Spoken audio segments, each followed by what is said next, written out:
So we have used the data from the devices specifically in the Bailey Hill Park, which is a public park situated at the top of the High Street in Ymwelodd. It is a scheduled ancient monument in a conservation area, and over the last couple of years a huge amount of funding has been received to redevelop the site to encourage more people to use it.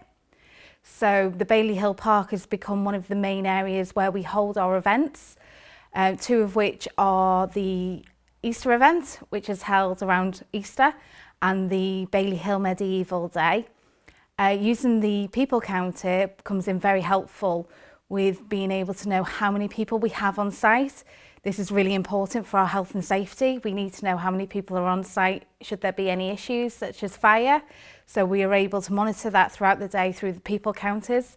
So that has been very beneficial. We also host a number of events within the town.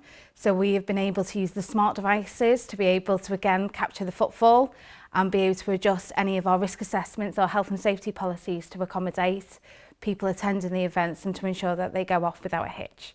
So my advice from being involved in this fantastic project in a very busy town such as Ymwelodd to any other town or community council would be to get involved. It has been beneficial on a number of points, not just from a town council perspective, but for a lot of our local independent businesses have really benefited from it. I would advise to make sure that you work in partnership with other organisations. We really benefited from working very closely with Flintshire County Council, with their regeneration team, as well as the street scene department. We've benefited from working and getting to know our local businesses better. And by working together, it really has been a success.